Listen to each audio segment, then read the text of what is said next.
God knows your heart. ദൈവഹൃദയത്തിൻ്റെ അന്തർഭാഗം നോക്കുമ്പോൾ ഞാൻ കൊടുക്കുന്ന സ്തോത്രത്തിൽ വ്യാപരിക്കുന്നത് ഹെയ്റ്റ് ആണോ ട്രൂ ലവ് ആണോ എന്ന് ആർക്കറിയാം? ഞാനൊരു കാര്യം പറയട്ടെ, എന്തുകൊണ്ട് കയീനിലും അവൻ്റെ യാഗത്തിനും ദൈവം പ്രസാദിച്ചില്ലെന്ന് ഓർത്തി ചോദിച്ചു കഴിഞ്ഞാൽ, കയീൻ അവൻ്റെ കൃഷിഫലം പറിക്കുന്ന സമയം തൊട്ട് മണ്ണ് മാന്തി, നമ്മൾ പറഞ്ഞാൽ ചേനയും കപ്പയും കാച്ചിലും ഒക്കെ എടുക്കുമ്പോഴും അവൻ്റെ ഉള്ളിൽ എന്നറിയോ, എനിക്ക് ഹാബേലിലും ബെസ്റ്റ് കൊടുക്കണം. എന്താ കോമ്പറ്റീഷൻ മൈൻഡാ.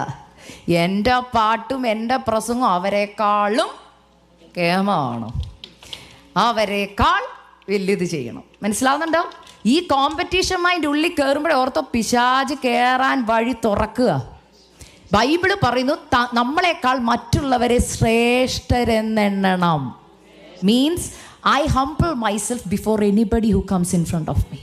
നിങ്ങൾ എന്നേക്കാൾ ശ്രേഷ്ഠരാണെന്ന് ഞാൻ കൺസിഡർ ചെയ്യണം. എനിക്കൊരാളോട് ഇഷ്ടക്കേട് വെച്ച്, പക വെച്ച്, പിണക്കം വെച്ച്, ദൈവമക്കളെ ഇന്ന് ദൈവസഭകൾ ഇത് പ്രസംഗിച്ചേ പറ്റൂ. കാരണം ദൈവമക്കളിലാണ് ഇന്ന് ഏറ്റവും കൂടുതൽ അൺഫോർഗീവ്നെസ് ഉള്ളത്. ദൈവമക്കളിലാണ് ഇന്ന് ഏറ്റവും കൂടുതൽ പിണക്കം ഉള്ളത്. പിണക്കവും പകയും വിദ്വേഷവും അല്ലെങ്കിൽ അൺഫോർഗീവ്നെസ്സും വെച്ചുകൊണ്ട് വന്ന് കർത്തൃമേശ എടുക്കും, പാട്ടും പാടും, പ്രാർത്ഥിക്കുകയും ചെയ്യും. എൻ്റെ ക്വസ്റ്റ്യൻ, ഈ പ്രാർത്ഥനയും പ്രസംഗവും ദൈവം ആക്സെപ്റ്റ് ചെയ്യുമോ? നമ്മുടെ പ്രാർത്ഥന പോലും സ്വർഗത്തിൻ്റെ കവാടം കഴിഞ്ഞ് മേളിലോട്ട് പോകുന്നില്ല. Reason you know Y?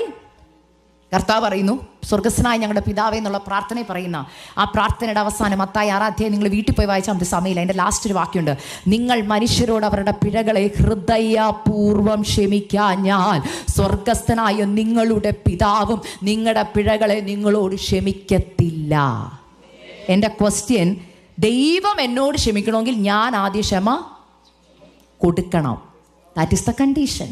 ഈ ബൈബിളിനൊരു പ്രത്യേകത ഉണ്ട്. It is A conditional promise book.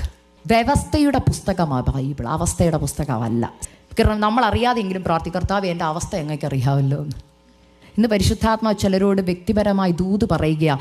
നാളുകളായി പ്രാർത്ഥിച്ചിട്ട് വീടിനകത്ത് സമാധാനമില്ലാതെ, സ്വസ്ഥതയില്ലാതെ, കര കയറാൻ പറ്റാത്ത പ്രശ്നത്തിനകത്ത് എവിടെയെങ്കിലും കുടുങ്ങിക്കിടക്കുന്നു, സമാധാനമില്ലെന്ന് പറയുന്ന ചിലരോട് പരിശുദ്ധാത്മാവ് ദൂത് പറയുക, നീ ആദ്യം തിരിഞ്ഞു നോക്കേണ്ട നിൻ്റെ പേഴ്സണൽ ജീവിതത്തിൽ ആരോടെങ്കിലും ഉള്ളിൽ ഇഷ്ടക്കേടും പകയും വിദ്വേഷവും വെച്ചോണ്ടാണ് ഇരിക്കുന്നതെങ്കിൽ കർത്താവ് പറയുക, നീ മുറിവ് കെട്ടിയാൽ നിൻ്റെ മുറിവ് ഞാനും കെട്ടും. ബൈബിൾ വ്യവസ്ഥയുടെ പുസ്തകമാണ്.